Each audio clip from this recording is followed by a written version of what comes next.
नमस्कार। पालघर में साधुओं की मॉब लिंचिंग, उनकी खुलेआम हत्या का जिम्मेदार कौन है? एक अनजान भीड़, एक अफवाह। उद्धव ठाकरे कहते हैं कि अफवाह की वजह से यह हत्या हुई। नहीं, देखिए इस वीडियो को, दिल दहलाने वाले इस वीडियो को देखिए। एक 70 साल का व्यक्ति पुलिस का हाथ पकड़ता है, गुहार लगाता है कि सर पर खून सवार भीड़ से मुझे बचाओ।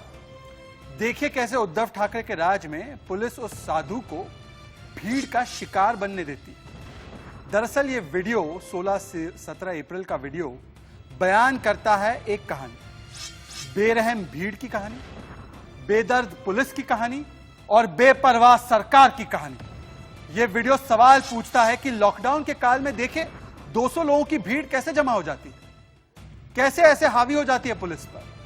सिर्फ 110 लोगों को गिरफ्तार करके 2 पुलिस वालों को सस्पेंड करके हिसाब किताब चुकता हो गया क्या उद्धव ठाकरे जी, गृह मंत्री जी, अनिल देशमुख जी? उन पुलिस वालों पर जिन्होंने एक भी बार हवा में फायरिंग नहीं की, एक भी बार शिद्दत से कोशिश नहीं की कि उन 2 साथियों को बचाया जाए, क्या उन पर अबेटमेंट ऑफ मर्डर का आरोप लगाकर उन पर केस नहीं चलाना चाहिए? क्या इस भीड़ पर एनएसए का कानून नहीं लगना चाहिए? क्या गृह मंत्री अनिल देशमुख को इस्तीफा नहीं देना चाहिए इस पुलिस स्पॉन्सर्ड लिंचिंग के लिए? महाराष्ट्र सरकार की शान में आए दिन कसीदे भी गाए जा रहे हैं फिल्मी सितारों के द्वारा, देखते ही होंगे आप। क्या जुना अखाड़ा के ये 2 संतों का, स्वामी कल्पवृक्ष गिरी जी का, स्वामी सुशील गिरी जी का और उनके ड्राइवर नीलेश तेलगड़े जी का दोष सिर्फ इतना है कि उनका नाम तबरेज नहीं है, अखलाक नहीं है, पहलू खान नहीं है। 16 की घटना है। जब तक मीडिया का प्रेशर नहीं बनता तब तक इस मंडली का ट्वीट भी नहीं आता है। मोमबत्ती गैंग की मोमबत्तियां खत्म हो चुकी थी, तख्ती गैंग की तख्तियां खत्म हो चुकी थी, अवार्ड वापसी गैंग की अवार्ड जो है लौटाने के लिए कोई अवार्ड बाकी नहीं रहा था। क्या यह सेक्युलर लिंचिंग थी? मैं उनसे पूछना चाहता हूं, क्या मानवाधिकार नहीं था इन दोनों का और उस ड्राइवर का? अखबारों को यह खबर दी जाती है कि ये चोर थे, ये बच्चा चोर थे, ऐसी अफवाह फैल गई। तो अफवाह फैल गई तो जायज है, अफवाह को शांत कराने की जिम्मेदारी किसकी थी? उद्धव ठाकरे जी। अब गृह मंत्री अमित शाह ने उद्धव ठाकरे से सख्त सवाल पूछे हैं पालघर मामले को लेकर, रिपोर्ट मांगी है केंद्र सरकार ने। मैं आगे बढ़ूं उससे पहले देखिए सारी डेवलपमेंट्स। पालघर की मॉब लिंचिंग की घटना यह बहुत ही गंभीर है। जिस क्रूरता के साथ उनको मारा गया है, मानवता को भी शर्म आए, इस प्रकार की ये क्रूरता है।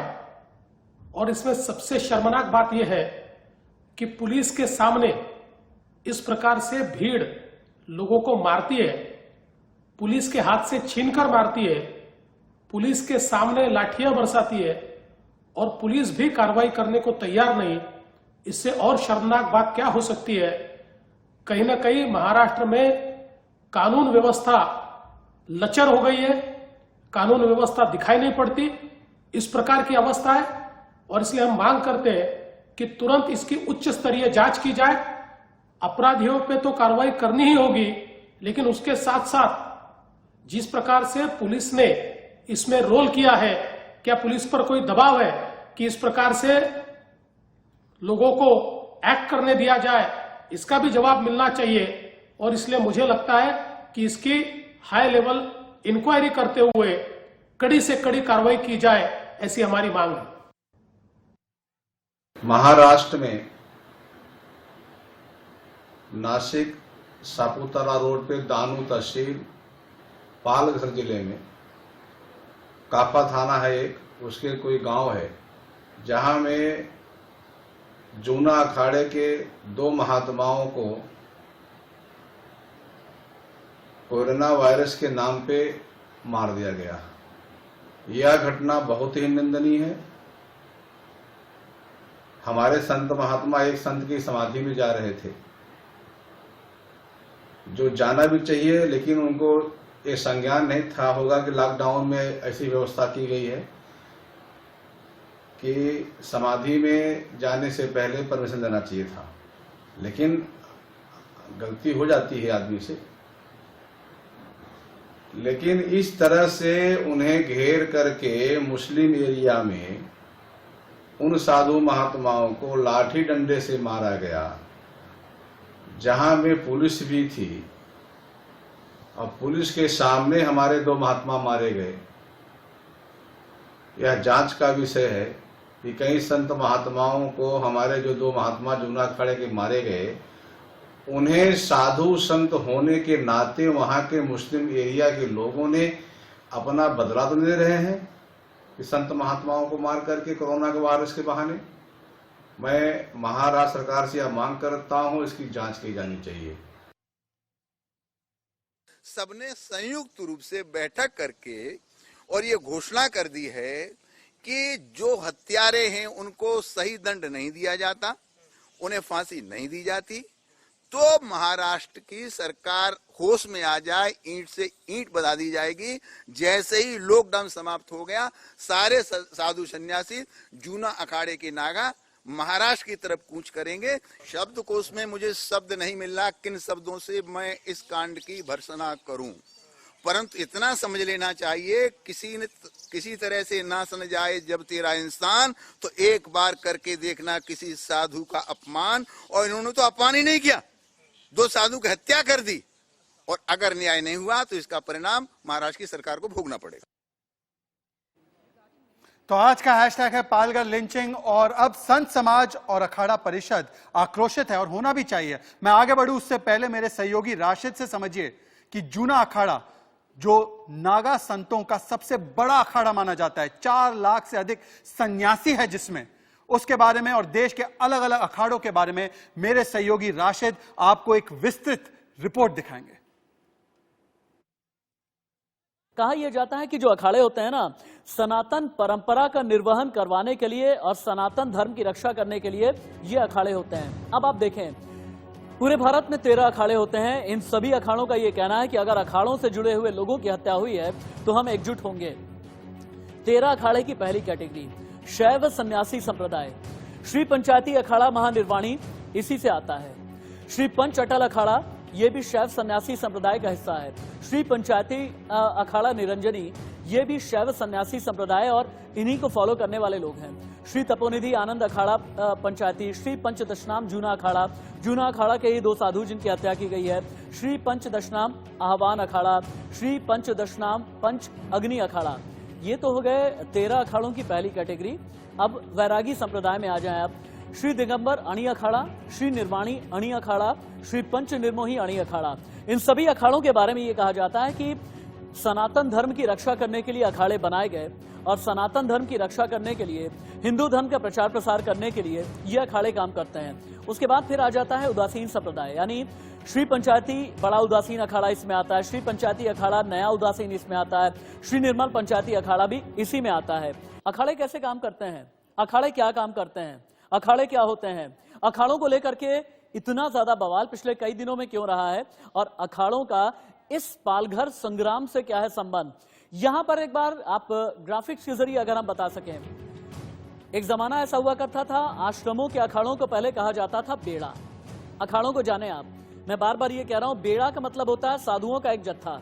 जब भी अखाड़े निकलते हैं, चाहे आप सिंहस्थ कुंभ ले लें, अर्ध कुंभ ले लें, कुंभ ले लें, तो फिर जब भी अखाड़े निकला करते हैं तो ये कहा जाता है कि बेड़ा निकल रहा है। ये साधु संतों का अपना शब्द होता है। पहले अखाड़े शब्द का प्रचलन था, लेकिन अब जाकर के इन्हें बेड़ा कहा जाता है। साधुओं के जत्थे में एक जमाना हुआ करता था कि पीर तदवीर भी हुआ करते थे इन साधुओं के साथ में। लेकिन अखाड़ा जो शब्द है ना, सबसे पहले कब आया, ये आया मुगल काल में। मुगल काल में जब ऐसा लगने लगा कि सनातन परंपरा पर कई मुगल शासक ऐसे हैं जो कि कुठाराघात कर रहे हैं, प्रहार कर रहे हैं, तब ये शब्द निकल करके सामने आया जिसे नाम दिया गया अखाड़ा। अखाड़ा का मतलब यह है धर्म बचाने के लिए हम अखाड़े में उठ खड़े होंगे। और ये अखाड़ा निकला कहां से है, ये निकला है अलख से। अलख ये शब्द तो आप जानते ही होंगे।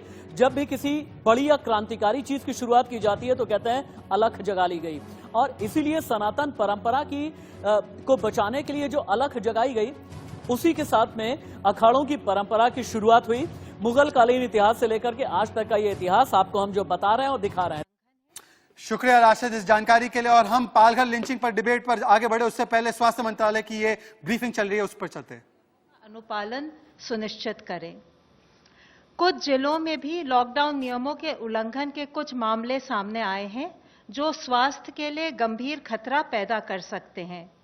कुछ जिलों में कोविड-19 के संक्रमण की स्थिति गंभीर है या गंभीर होती जा रही है, जैसे राजस्थान में जयपुर, मध्य प्रदेश में इंदौर, महाराष्ट्र में मुंबई और पुणे, पश्चिम बंगाल में कोलकाता, हावड़ा, 24 परगना नॉर्थ, मेदिनीपुर ईस्ट, दार्जिलिंग, जलपाईगुड़ी और कालिम्पोंग। इन चारों राज्यों के प्रभावित जिलों का ऑन द स्पॉट आंकलन करने के लिए आपदा प्रबंधन अधिनियम 2005 के अंतर्गत गृह मंत्रालय ने 6 इंटर मिनिस्टीरियल सेंट्रल टीमों का गठन किया है। ये टीमें अपने निर्धारित स्थान पर पहुंच चुकी हैं। इन टीमों का भारत सरकार के एडिशनल सेक्रेटरी के स्तर के अधिकारी लीड कर रहे हैं। प्रत्येक टीम में 6 सदस्य हैं, जिनमें एक सीनियर पब्लिक हेल्थ स्पेशलिस्ट तथा नेशनल डिजास्टर मैनेजमेंट अथॉरिटी के एक सीनियर अधिकारी भी शामिल हैं।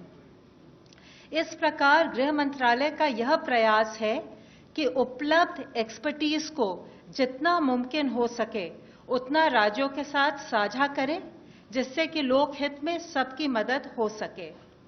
ये टीमें हॉटस्पॉट एरियाज, हेल्थ और मेडिकल इंफ्रास्ट्रक्चर के प्रबंधन और आपदा प्रबंधन के मुद्दों पर राज्य सरकारों का सहयोग करेंगी तथा लॉकडाउन नियमों के अनुपालन के अलावा आवश्यक वस्तुओं की आपूर्ति, सोशल डिस्टेंसिंग के अनुपालन, स्वास्थ्य सुविधाएं, स्वास्थ्य कर्मियों की सुरक्षा, गरीब एवं श्रमिकों के लिए राहत शिविरों की स्थिति आदि पर अपनी रिपोर्ट देंगी। आशा है इन कदमों के साथ हम मिलकर कोविड-19 के खिलाफ अपनी मुहिम में सफल होंगे। धन्यवाद। धन्यवाद। Health ministry representative please. अब तक टोटल 2546 लोग क्योर हो चुके हैं, जो कि हमारी ओवरऑल क्योर परसेंटेज को 14.75% तक लेके जाता है। कल से एडिशनल कंफर्म केसेस देश में 1553 आए हैं, which takes the total number of confirmed cases in the country to 17,265. Last 24 hours में 36 न्यू डेथ्स भी रिपोर्ट हुई हैं। माननीय स्वास्थ्य मंत्री जी ने कोविड-19 मैनेजमेंट की तैयारियों की समीक्षा के तहत कल Rajiv Gandhi super speciality hospital का दौरा भी किया। उन्होंने फ्रंटलाइन वर्कर्स के एफर्ट की तारीफ की, कहा कि आज जो हमारा इंक्रीज रिकवरी रेट आ रहा है वह हमारी क्वालिटी ऑफ केयर को रिफ्लेक्ट करता है। उन्होंने कहा कि लॉकडाउन 2.0 के दौरान लाइफ में डिसिप्लिन लाने से हम लोग रिच डिविडेंड्स पा सकते हैं, जिससे हमें कोविड की लड़ाई जीतने में सफलता मिलेगी।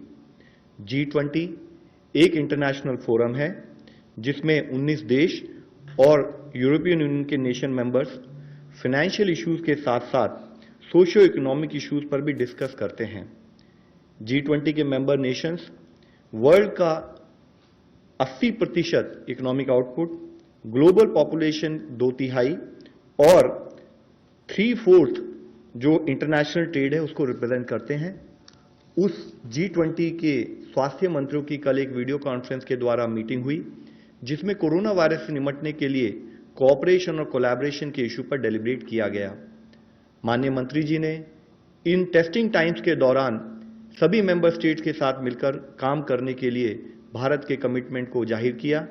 उन्होंने कहा कि भारत G20 के देशों के साथ मिलकर वैक्सीन डेवलपमेंट और ड्रग डेवलपमेंट पर काम करना चाहेगा। इसके साथ ही गवर्नमेंट ऑफिसेज के कामकाज के लिए स्वास्थ्य मंत्रालय ने अधिकारियों को एक गाइडलाइंस के द्वारा वायरस के स्प्रेड को रोकने में संबंधित प्रिकॉशनरी मेजर की सलाह दी है, जिसमें बताया गया है कि officials reusable cloth face cover use करें, डिसइंफेक्शन प्रोटोकॉल का स्ट्रिक्ट फॉलो करें, फ्रीक्वेंटली सोप या पानी से हाथ धोएं या फिर हैंड रब या सैनिटाइजर को यूज करें और ऑफिशियल्स एक दूसरे के बीच में एडिक्वेट डिस्टेंस मेंटेन करें। साथ ही किसी भी जगह पर 5 से अधिक लोगों की गैदरिंग को अवॉइड करना है। डबलिंग रेट ऑफ केसेस, जिसका मतलब है कि कितने दिनों में टोटल केस काउंट डबल हो रहा है, उसको हम अलग अलग इंटरवल्स पर कैलकुलेट करते हैं और जिसके तहत हमने पिछले 7 दिनों के डबलिंग रेट के बेसिस पे जब कैलकुलेट किया तो देखा कि इंडिया का डबलिंग रेट लॉकडाउन से पहले जो 3.4 था, अब वह इंप्रूव होकर 7.5 हो चुका है। और इससे संबंधित और भी एक अच्छी न्यूज़ ये है कि अगर हम 19 अप्रैल तक का डेटा लें तो इस नेशनल एवरेज के तहत 18 स्टेट्स में नेशनल एवरेज से बेटर परफॉर्मेंस और बेटर इंप्रूवमेंट नोटिस किया गया है, जिसमें कि दिल्ली में डबलिंग रेट 8.5 डेज है, कर्नाटका में 9.2 डेज है, Telangana 9.4 days, Andhra Pradesh 10.6 days, Jammu Kashmir 11.5 days, Punjab 13.1 days, Chhattisgarh 13.3 days, Tamil Nadu 14 days और बिहार 16.4 डेज। ये जितने राज्य हैं यहाँ पर 20 से कम करीब डबलिंग रेट नोटिस किया गया।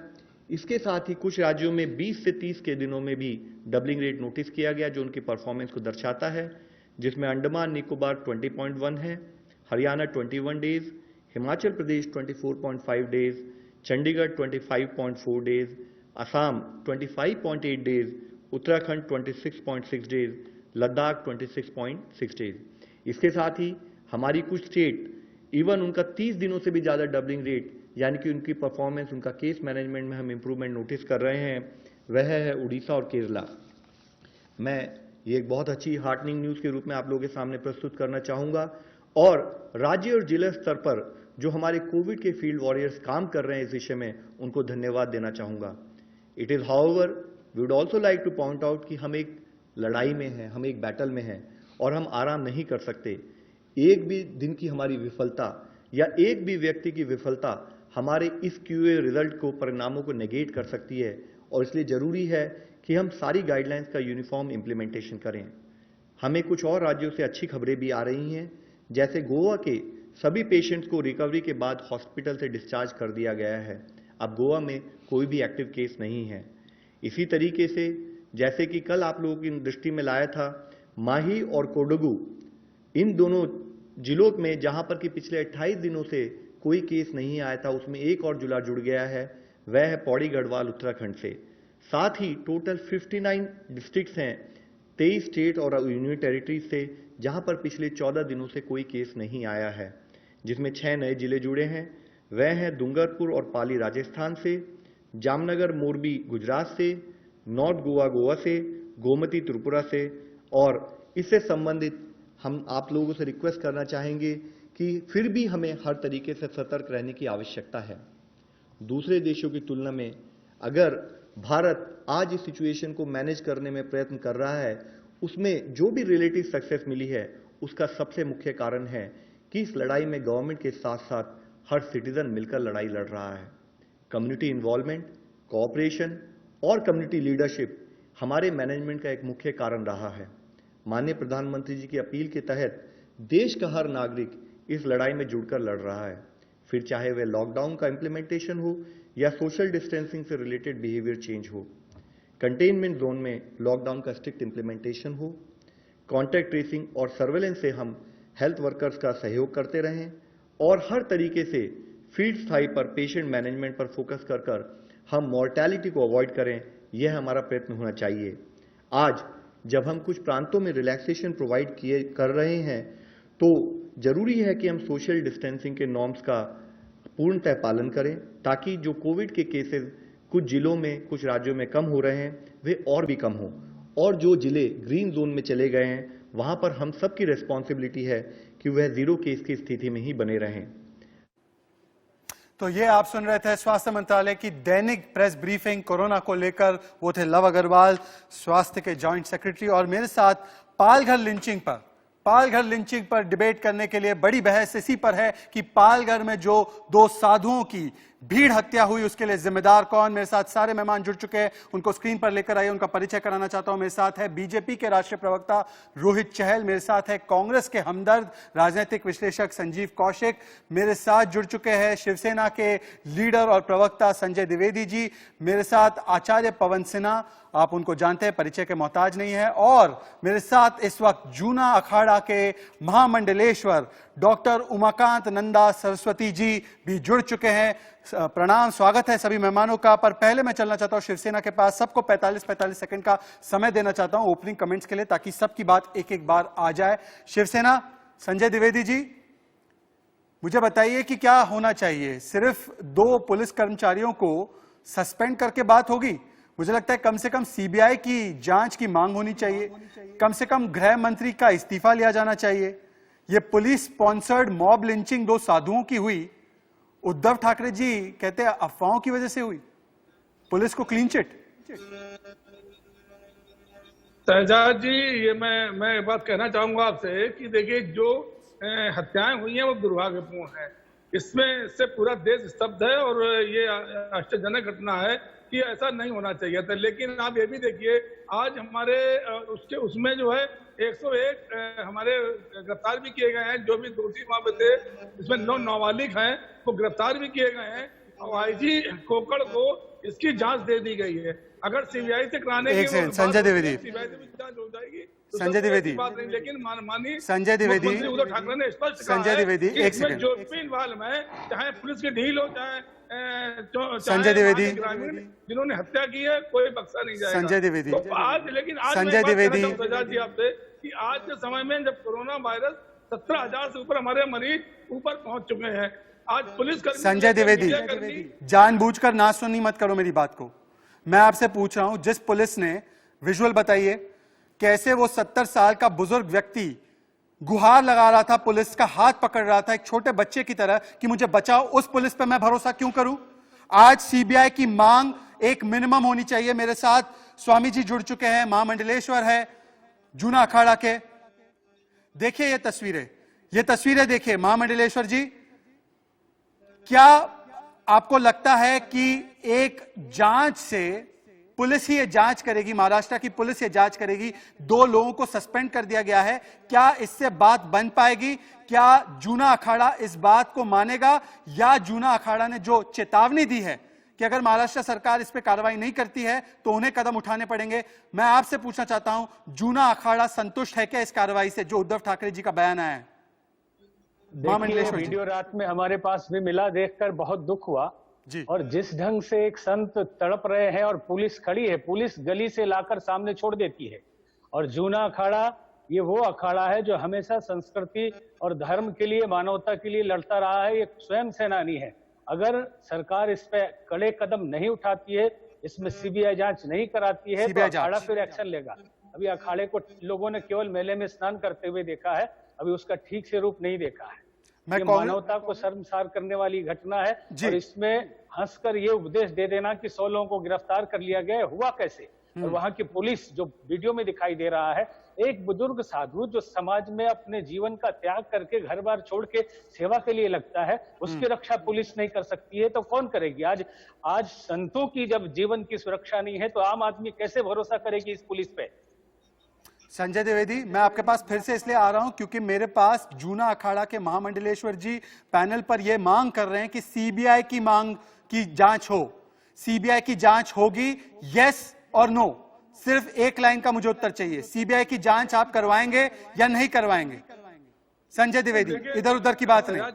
101 लोग गिरफ्तार हुए हैं और सीबीआई की जांच होनी नहीं होनी है, ये आप सीबीआई की जांच होगी नहीं होगी? संजय द्विवेदी, हाँ या ना? सही जांच नहीं हुई है, मैं बता दूं आपसे शहजाद जी, बहस की कोई विषय नहीं है। ये इतना दुर्भाग्यपूर्ण कदम जूना अखाड़ा की मांग है सीबीआई की जांच हो। महामंडलेश्वर जी कह रहे हैं कि मुझे सीबीआई की जांच पर ही विश्वास है, आप सीबीआई की जांच क्यों नहीं करवा सकते? क्या छिपाना है, किसको बचाना है? रोहित चैल, किसको बचाना चाहते हैं ये लोग? क्या दबाव था पुलिस पर इसीलिए कार्रवाई नहीं हुई समय पर?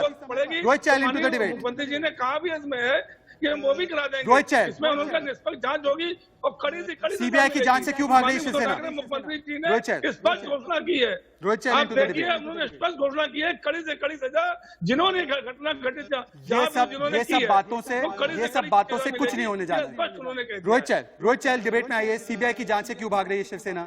क्या पुलिस पर उन्होंने दबाव बनाया था क्या? हेलो जी बोलिए रोहित जी। हेलो शहजाद भाई,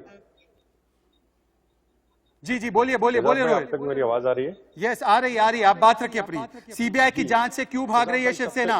शिवसेना आज शेर की तरह गुर्रा नहीं रही है, भीगी बिल्ली की तरह भाग रही है सीबीआई जांच से, क्यों? शहजाद भाई सुन लीजिए, आप सुन लीजिए। देखिए शहजाद भाई, सबसे पहले तो मैं जो वहां पे साधु संतों की जिनकी हत्या की गई है, जिनकी वहां कल जो शहीद हुए हैं परसों, मैं उनको हाथ जोड़ के सबसे पहले नमन करना चाहूंगा। भगवान उनकी आत्मा को अपने श्री चरणों में स्थान दे। मैं क्योंकि मेरा रात भर, मैं कल जब वो वीडियो देखा तो मुझे रात भर नींद नहीं आई सीरियसली। मतलब कहते ना, पूरी रात मुझे वो पीड़ा समझ मतलब क्या किससे गुजरे होंगे वो लोग। वो आपने सही कहा, एक बच्चे की तरह उस पुलिस का हाथ पकड़ रखा था। लेकिन दुर्भाग्यपूर्ण घटना तो है ही है और गुस्सा भी पूरे देश के अंदर है। लेकिन विषय यहाँ पर यह है कि पहले भी अफवाहें होती थी, पहले अफवाह का धर्म होता था, अफवाह धर्म के नजरिए देखी जाती है, पूरे देश को कम्युनल बना दिया जाता था। आज अफवाह तो है सेकुलर हो गई है शहजाद भाई। और आज देश तो छोड़िए, एक राज्य पर भी सवाल नहीं उठाया जा रहा है। आज कोई अगर यही घटना किसी और राज्य में हो जाती तो आज जितने भी कम्युनिस्ट थे, जितने भी लिबरल थे, सेकुलर थे, वो आज चूड़ियां तोड़ देते और इतनी चूड़ियां टूटने की आवाजें आती कि शायद कोरोना वायरस भी मर जाता। इतना दुर्भाग्यपूर्ण है। और उद्धव ठाकरे जी को ट्वीट करते करते उनको इसके ऊपर 2 दिन लग गए, 24 घंटे से ज्यादा समय लग गया। इससे ज्यादा शर्म की क्या बात होगी? आज स्वर्ग में बैठे बाला साहब ठाकरे, कितना दुख हो रहा होगा, रो रहे होंगे। छत्रपति शिवाजी महाराज कितने दुखी होंगे। इसका जवाब ले लेते हैं। संजीव कौशिक, आचार्य जी मैं आपके पास आ रहा हूं। संजीव कौशिक, ठाकरे की नाक के नीचे। संजीव कौशिक, ये लिंचिंग सेक्युलर है क्या? सबसे महत्वपूर्ण विषय है। ठीक है रोहित, मैं आपके पास लौट कर आ रहा हूं। संजीव कौशिक, सबका एक एक कमेंट हो जाने दीजिए। संजीव कौशिक, क्या ये लिंचिंग सेक्युलर लिंचिंग है? जी शहजाद भाई। जी रोहित, आ रहा हूं मैं आपके पास, सबका शुरुआती कमेंट आ जाने दीजिए। संजीव कौशिक, तुरंत बताइए, क्या ये लिंचिंग सेक्युलर लिंचिंग है? वो आउटरीच फैक्ट्री कहां पर है? अवार्ड वापसी गैंग कहां पर है? मोमबत्ती ब्रिगेड कहां पर है? तख्ती गैंग किधर है, कहां पर है? आचार्य जी मैं आपके पास इसके बाद आ रहा हूं। शहजाद भाई, सबसे पहले ये बहुत ही शर्मनाक है कि 70 साल के बुजुर्ग संत की हत्या इस तरह से लाठी और डंडे से मार मार के कर दी जाती है। किन परिस्थितियों में उनको पकड़ा जाता है, किन परिस्थितियों में लाठी से मारी जाती है, या फिर पुलिस उस वक्त मुक्त दर्शक यदि बनी रहती है तो उसके पीछे का क्या कारण है, ये निश्चित रूप से इसकी जांच होनी चाहिए। मैं खुद राज्य सरकार से ये जांच होने की मांग कर रहा हूं। स्पष्ट रूप से इसमें कहीं कोई कंफ्यूजन नहीं होनी चाहिए। लेकिन दूसरी बात इसके साथ साथ यह भी ऐड कर ले कि जो रोहित चहल बैठ करके अभी लंबी लंबी बातें कर रहे थे, अब इसमें यह भी ऐड कर ले कि जो 2014 से आपने जो फसल नहीं, मैं उसमें नहीं जाना चाहता। आचार्य पवन सिन्हा, क्या इन लोगों की गलती सिर्फ इतनी है कि इनका नाम ना तबरेज था, ना इनका नाम पहलू खान था, ना इनका नाम अखलाक था? वरना कांग्रेस पार्टी और उनके जो सेक्युलर गैंग के लोग हैं वो आसमान को सिर पर उठा लेते। आचार्य पवन सिन्हा, संजीव कौशिक रुक जाइए, रोहित चहल रुक जाइए, आचार्य पवन सिन्हा स्टार्टिंग कमेंट। जी, सबसे पहले तो मैं सिर्फ आचार्य की आवाज जाएगी, सिर्फ आचार्य पवन सिन्हा, सिर्फ आचार्य पवन सिन्हा। यहाँ जितना भी पैनल है सबको मेरा प्रणाम है। और जो सबसे इम्पोर्टेंट बात है वो आपने स्वयं कही दी, मैंने ट्वीट भी किया था कि अगर ये हिंदू साधुओं का मामला नहीं होता तो इस वक्त देश के अंदर बवाल मचा हुआ होता। लेकिन चूंकि हिंदू साधुओं का मामला है इसलिए इस चीज पर कोई ध्यान दिया ही नहीं जा रहा है। सोचिए 16 तारीख का ये इवेंट है और 19 तारीख को इस इवेंट की ढंग से रिपोर्टिंग शुरू होती है। तो पुलिस भी तब एक्टिव होती है जब मीडिया एक्टिव होता है। और 20 तारीख को आकर अब हमें इसके बारे में देश को इसके बारे में पता चल रहा है। चीफ मिनिस्टर बोल रहे हैं, ये प्रेशर से बोल रहे हैं, अपने आप नहीं बोल रहे हैं। तो इसमें ऐसा सोच के देखिए जरा कि साधुओं के मानसिक स्थिति क्या हो रही होगी। साधु जन सभी आपस में बड़े भावनात्मक रूप से जुड़े हुए होते हैं और जब उनका एक भाई इस प्रकार से मारा जाता है और ये जो मॉब लिंचिंग है देखने में ऑर्गेनाइज्ड लगती है। ये ऐसा नहीं हम कह सकते कि केवल अफवाह है।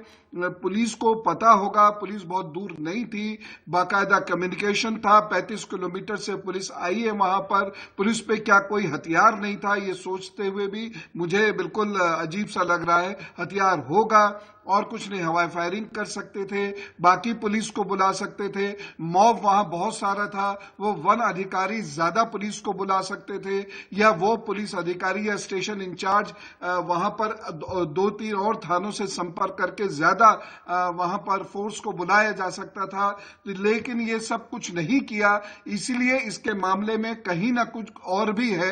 इसलिए जो आपने कहा या पूजनीय उमाकांत जी ने कहा कि इसकी सीबीआई इंक्वायरी होनी चाहिए, मैं मानता हूं इसकी सब लोग सीबीआई इंक्वायरी, आचार्य पवन सिन्हा भी दो दो टूक कह रहे हैं, आचार्य पवन सिन्हा भी दो टूक कह रहे हैं कि सीबीआई इंक्वायरी के बिना ये बात आगे नहीं बढ़ सकती है। और सवाल यही है कि क्या पुलिस पर दबाव था, इसीलिए समय रहते कार्रवाई नहीं की गई। इसका जवाब हम शिवसेना से लेंगे, महाआघाड़ी की सरकार से लेंगे। आपके पास तुरंत डिबेट लेकर लौट कर आ रहा हूं, आपको अब तक की हेडलाइंस दिखाना चाहता हूं। तो लौटकर आते हैं डिबेट में, और डिबेट यही है कि पालघर की लिंचिंग का जिम्मेदार कौन है। क्या सिर्फ पुलिस के वो 2 कर्मचारी हैं जिनको सस्पेंड कर दिया गया है, और क्या असली गुनहगार उन 2 साधुओं के और उनके साथी के वो सेक्युलर मंडली के लोग हैं जो अगर अखलाक की लिंचिंग होती है तो चीखते चिल्लाते हैं, पर अब बहुत खामोश है। मैं चलना चाहता हूं जूना अखाड़ा के महामंडलेश्वर जी के पास। उमाकांत सरस्वती जी, मैं आपसे पूछना चाहता हूं, क्या उन 2 साधुओं की गलती, क्या उस ड्राइवर की गलती सिर्फ इतनी है कि उसका नाम तबरेज नहीं है? अगर उसका नाम तबरेज होता, अगर ये हत्या बीजेपी के किसी राज्य में होती, तो अब जो निकल कर आ रहा है बयान, जो ये फिल्मी कलाकार है जो उद्धव ठाकरे के पक्ष में ट्वीट करते नजर आते हैं, कसीदे गाते हैं उनके, क्या उनका बर्ताव अलग नहीं होता? क्या ये सेक्युलर लिंचिंग है? देखिए, ये हमेशा से हम न्यूज देखते रहे, राष्ट्र की स्थिति पूरी देखते रहे।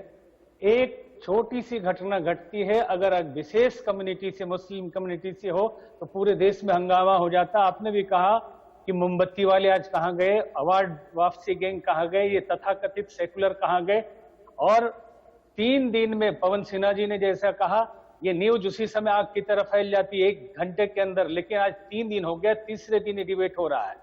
और इसके पहले कल रात में जब हमारे पास भी लेट से वो वीडियो आया तो बहुत तकलीफ हुई, लेकिन एक न्यूज चैनल जो सबसे श्रेष्ठ चैनल माना जाता है इस देश का, उसने एक न्यूज दिखाया बड़ी छोटी सी कि 2 बुजुर्गों को भीड़ ने हत्या कर दी। और यही पहले अगर हुआ होता किसी दूसरे राज्य में, कांग्रेस शासित राज्य में, या किसी मुस्लिम कम्युनिटी की या किसी की हुई होती तो कहा जाता कि संजीव कौशिक जवाब दीजिए इसका। संजीव कौशिक, ये खामोशी के पीछे राज क्या है? ये आपकी खामोशी के पीछे संप्रदाय सूचक शब्दों का प्रयोग किया गया है। आज किसी ने नहीं कहा उस समय, अब कह रहे हैं जवाब पढ़ने पर कि साधुओं की नृशंस हत्या की गई है। और इसमें जो बातें उठ के आ रही है जी, सरकार ने स्वाद क्या यह सच नहीं है केवल बंद करने से नहीं होगा, ये सरकार की नाकामी है। और नपुंसक पुलिस वाले क्या कर रहे थे, जो पवन सिन्हा जी ने कहा कि कम से कम हवाई संजीव कौशिक जवाब दीजिए। पुलिस वालों को बुला सकते थे। संजीव कौशिक पहले तो इज्जत से पेश आइए, वो महामंडलेश्वर है जूना अखाड़ा के। संजीव कौशिक पहले तो तमीज से बात कीजिए। मुझे पता है कि आपके लिए तो राम जी का अस्तित्व भी नहीं है, मुझे पता है कि आप तो हिंदू आतंकवाद में विश्वास रखते हैं, पर तमीज से बात कीजिए मेरे मेहमानों के साथ। नहीं संजीव कौशिक, तमीज। मैं जो सवाल कर रहा हूं उसका जवाब आप दीजिए ना। आप अपना सवाल कीजिए, पर तमीज की सीमाओं में रहकर। वो महामंडलेश्वर है जूना अखाड़ा के, वो एक विद्वान है, वो एक धर्मगुरु है, उनके साथ इस तरीके की अरे की बात करेंगे तो मैं आपको डिबेट से बाहर कर दूंगा। लेकिन सवाल भी खड़ा संजीव जी, चुल्लू पर पानी में डूब जाइए। एक तो एक एक करके रोहित चहल संजीव कौशिक को बोलने दीजिए। शेर को भी बांध दिया आपने शिवसेना वालों ने, दिल्ली बना के जनपद में बांध दिया। एक एक करके सबसे कह रहा हूँ, एक एक करके बात रखेंगे, किसी की आवाज समझ में नहीं आएगी। सम्राट बाला साहब ठाकरे जी के पुत्र की साधु संतों की हत्या की जा रही है। चलिए मैं एक बार संजीव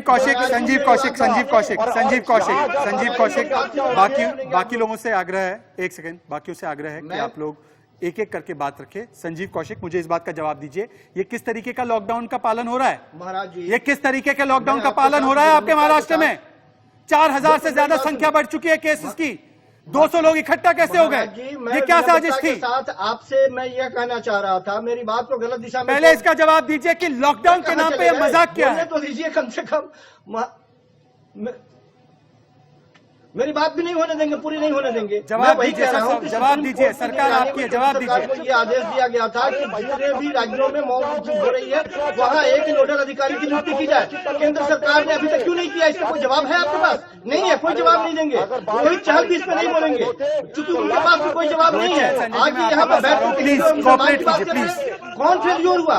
इससे पहले संजीव कौशिक की आवाज से नजीर पेश करना था ना। मुझे समझ में नहीं आ रहा, इस तरीके से डिबेट नहीं समझ में आएगी। एक एक की आवाज जाएगी सिर्फ। Sanjeev Kaushik, Sanjay Dwivedi and Rohit Chahal, please. Rohit Chahal and Sanjay Dwivedi, please आपसे रिक्वेस्ट कर रहा हूं, बहुत समय हमारे पास, डिबेट करने का बहुत समय है, बारी बारी से बोलेंगे प्लीज। संजीव कौशिक पहुंच पा रही है। संजीव कौशिक, मुझे एक बात का जवाब इस तरह दीजिए। से चिल्लाएंगे आप, बोलिए तो मैं चुप हो जाता हूं। मेरी बात तो कम से कम, मेरे सवाल का जवाब देंगे ना आप? लॉकडाउन की धज्जियां उड़ाने में आपकी क्या भूमिका थी?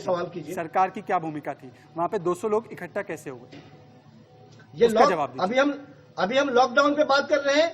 अभी हम लॉकडाउन पे बात कर रहे हैं या 2 संतों की हत्या हो गई है उस पर चर्चा करने बैठे हैं? मैं आपको ये लॉकडाउन पे संतों की हत्या नहीं होती अगर लॉकडाउन का पालन होता। यदि संतों की हत्या की बात हो रही है तो हम इस पे चर्चा करेंगे। संजीव कौशिक, नहीं, आप अगर बात को लॉकडाउन का घुमाइए नहीं, पालन मैं होता बार-बार कह रहा तो हूं संतों कि की ये हत्या नहीं होती। रोहित चहल, अगर लॉकडाउन का पालन हो रहा होता तो ना 4000 कोरोना के केस होते, ना इन संतों की हत्या होती। रोहित चहल, संजय द्विवेदी। सबसे बड़ी बात है, अरे भैया शर्म करो आप। रोहित चहल, या संतों की हत्या हो गई, आप अभी तक राजनीति ढूंढ रहे हैं। इस्तीफा दे देना चाहिए उद्धव ठाकरे को, उद्धव ठाकरे को इस्तीफा देना चाहिए। रोहित चहल, मेरी बातों का जवाब दीजिए। रोहित चहल, एक सेकंड। रोहित चहल और संजय द्विवेदी की दिक्कत क्या है? संजय द्विवेदी को एक बार प्लीज उनसे कहिए कि संजय द्विवेदी जब सवाल पूछा जाएगा तब उसका जवाब देंगे। संजीव कौशिक, संजय द्विवेदी, इस तरीके से डिबेट नहीं हो सकती। मैं आपसे रिक्वेस्ट कर रहा हूँ, आप पहली बार डिबेट में नहीं बैठ रहे। Sanjeev Kaushik, Sanjay Dwivedi and Rohit Chahal, please. Sanjay Dwivedi, भगवा कपड़े बाला, संजय द्विवेदी एंड रोहित चहल, दोनों से रिक्वेस्ट है मेरी, प्लीज। अरे झंडे का जो भगवा झंडा आपने बना रखा है उसका तो कम से कम सम्मान कर लेते हैं। चेंज करिए, डिबेट आपस में झगड़े पे जा रहा है। संजीव कौशिक, संजय द्विवेदी और रोहित चहल, प्लीज मेरी एक बात समझिए, ये आपका पहला डिबेट नहीं है। संजीव कौशिक रुक जाइए। संजय द्विवेदी, कवरेज और अखलाक के लिए रोते हो आप लोग, तो आप तो उन्हीं के लिए रोगे। हमारे साथी संतों की हत्या हुई है, हमें दुख है, रो रहे हैं, हमें दुख है। आप लोग तो भैया, आप लोग तो फेल हो चुके हैं। सोनिया जी के आगे आपने तुष्टीकरण की राजनीति के लिए आपके चूड़ियां पहन लीजिए, भेज देते हैं चूड़ियां, सेना वाले चूड़ियां पहन लो भैया, चूड़ी पहन लो। अरे भैया और कुछ नहीं बचा, आपके नीचे भैया नकारा मुख्यमंत्री है, फेल हो चुके हैं। जिस तरीके से ये देखिए, अफसोस की बात है कि इतने गंभीर मुद्दे पर भी राजनीतिक तूतू में राजनीतिक छीटाकशी हो रही है। मैं आचार्य पवन सिन्हा आपके पास आना चाहता हूं क्योंकि आज सवाल सिर्फ इतना है। आचार्य जी, मैं आपको एक धर्मगुरु की हैसियत से ही नहीं बल्कि एक भारतीय नागरिक की हैसियत से सवाल पूछना चाहता हूं। आज लॉकडाउन का जिस तरीके से धज्जियां उड़ाई गई, पालघर में 200 लोग इकट्ठा होते हैं, क्या अगर लॉकडाउन का पालन होता ठीक तरीके से महाराष्ट्र में तो ना कोरोना के केस बढ़ते, ना इन दोनों संतों की और उनके साथी की हत्या होती? आचार्य जी। बिल्कुल एकदम ठीक बात है। और महाराष्ट्र में जिस तरीके से केसेस बढ़ रहे हैं और महाराष्ट्र जो है कोरोना टैली में टॉप कर रहा है, तो उसका सीधा सा यह है कि कहीं ना कहीं वहां कानून व्यवस्था लचर है।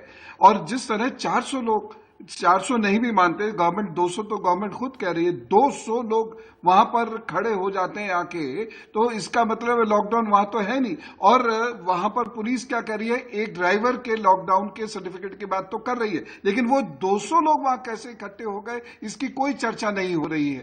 तो महाराष्ट्र की कानून व्यवस्था पर संजीव कौशिक करने की बहुत जरूरत है और सरकार को बहुत। संजीव कौशिक, अब स्पेसिफिक जवाब दीजिए। संजीव कौशिक, क्षमा चाहेंगे आचार्य जी। संजीव कौशिक, सवाल का जवाब देंगे आप। और मैं तमाम मेहमानों से रिक्वेस्ट कर रहा हूं कि हमारे पास बहुत समय है, एक एक करके बात रखेंगे, डिबेट का अर्थ निकलेगा। प्लीज अब मेरी बात सुनिए। संजीव कौशिक, वहां पर जो पुलिस थी, क्या उस पर दबाव था इसलिए उन्होंने फायरिंग नहीं की, इसलिए लॉकडाउन का सख्ती से पालन नहीं किया गया।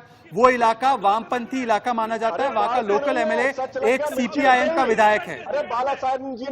संजीव कौशिक की आवाज को डाउन, संजीव कौशिक की आवाज को ऊपर कीजिए, संजय द्विवेदी की आवाज को डाउन कीजिए। मैंने सख्त नियम यहाँ के लॉकडाउन का उल्लंघन नहीं होगा। ये गलत स्थिति है जी, ऐसा बिल्कुल नहीं होना चाहिए। एक दो संतों की हत्या हुई है, निश्चित तौर पे जो लोग इसमें इन्वॉल्व हैं उनको पकड़ा जाना चाहिए, उनको सजा देनी चाहिए। नजीर आज ही सही, पहले यदि आप पेश नहीं कर पाए तो कम से कम आज ही पेश कीजिए कि आने वाले राष्ट्रीय सुरक्षा दोबारा ना हो। उन पर एनएसए का कानून क्यों नहीं लगाया जाए? मैं बार बार कह रहा हूँ कि ये केंद्र सरकार, संजीव कौशिक, ये केंद्र सरकार की संजीव, ये केंद्र सरकार की संजीव मेरी बात सुनिए। सुप्रीम कोर्ट, मैं वही कह रहा हूँ, मेरी आवाज नहीं पहुंचने दे रही है। उनके ऊपर एनएसए का कानून क्यों ना लगाया जाए? चूड़ियां टूट चुकी होती, मोमबत्तियां जल चुकी होती, अवार्ड वापसी हो चुके होते। क्या चाहते हैं? एक दिन में फांसी लटका दिया जाए 100 लोगों को, एक दिन में फांसी लगाया जाए, ठीक है, फांसी लटका दी जाए। अरे कोई प्रक्रिया भी होती है, जांच चलने देंगे, जांच होने देंगे। सरस्वती महाराज जी, किस वजह से रोहित चैल, मैंने आपसे कहा है मैं आपके पास आऊंगा लौटकर, प्लीज मुझे मेरी डिबेट को कंडक्ट करने दीजिए। रोहित चैल, मैं आपसे रिक्वेस्ट कर रहा हूँ, प्लीज इस तरीके से किसी की आवाज नहीं जाएगी, सबकी आवाज डाउन कीजिए। सिर्फ जिसका नाम मैं ले रहा हूँ सिर्फ उसी की आवाज को थ्रू करेंगे आप। मैं पीसीआर से रिक्वेस्ट कर रहा हूँ, अगर मेरी डिबेट के लॉकडाउन को पालन नहीं करेंगे गेस्ट तो उनकी आवाज को बंद किया जाएगा। मैं जिस गेस्ट का नाम ले रहा हूं उसी की आवाज जाएगी। सरस्वती महाराज जी, यहां पर मैं इनसे पूछ रहा हूं कि लॉकडाउन का उल्लंघन क्यों हुआ। मैं कह रहा हूं इनसे कि एनएसए का कानून लगा दीजिए जिन्होंने इसका उल्लंघन किया, ताकि एक नजीर पेश हो जाए। पुलिस वालों पर अबेटमेंट ऑफ मर्डर लगा दीजिए, सीबीआई की जांच करवा दीजिए। तो संजीव कौशिक, कांग्रेस के समर्थक, कहते हैं कि एक दिन में फांसी दे दे। ये एक दिन में फांसी देने की बात है?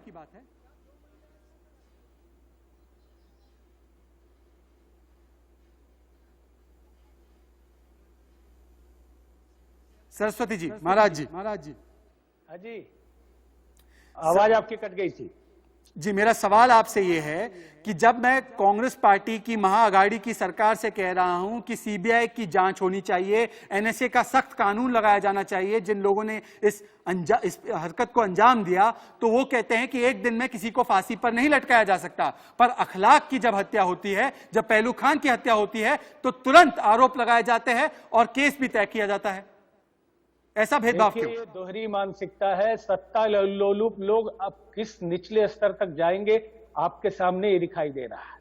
और इस तरह से एक दिन में तो ऐसे भी नहीं होगी, उसके लिए भी प्रक्रिया चलेगी, लेकिन एक्शन तो लिया जाना ही चाहिए ना। और इसमें पूरी सरकार कटघरे में है। और इसके कारण आप लॉकडाउन की चर्चा कर रहे हैं, जहां थोड़े से दो लोग होते हैं, पुलिस उनको डंडे मार के पैदल चलवा रही है, उनसे उल्टा चलवा रही है और उनके ऊपर एनएसए लगा दिया जा रहा है। लेकिन 200 लोग इकट्ठा होते हैं, कहां गया है लॉकडाउन? और इसमें तो हत्या अलग बात है। और कई लोग कहते हैं कि मोमबत्ती आप जला लीजिए, मोमबत्ती हम जलाएंगे क्योंकि हमारे परिवार का आदमी मरा है। साधु का कोई दूसरा परिवार नहीं होता है, साधु का परिवार साधु होता है। इसलिए मोमबत्तियों पे जो व्यंगबाजी हो रही है और मसाल जलाने पे व्यंगबाजी हो रही है, देश में अफवाहों पे, झूठे चीजों पे लोग मसाल लेके निकल जाते हैं, मोमबत्ती जलाने लगते हैं, अवार्ड वापस करने लगते हैं, धरना प्रदर्शन करने लगते हैं। जो एक व्यक्ति बोल रहे हैं कि ये अगर मुस्लिम होता तो आज हो गया, सच्चाई है उनकी और उनके साथ। तो क्या सच में ऐसा है? क्या सच में ऐसा है? आखिरी पड़ाव में जब राइट या रॉन्ग होगा तो सवाल ये पूछा जाएगा कि कुछ लिंचिंग्स पर हमारा स्टैंड अलग क्यों होता है और कुछ और लिंचिंग्स पर स्टैंड अलग क्यों होता है। राइट या रॉन्ग आखिरी पड़ाव में होगा। एक छोटे से ब्रेक के बाद तुरंत लौटकर जवाब लेंगे कि क्या लिंचिंग को भी देखने में अलग अलग नजरिए है।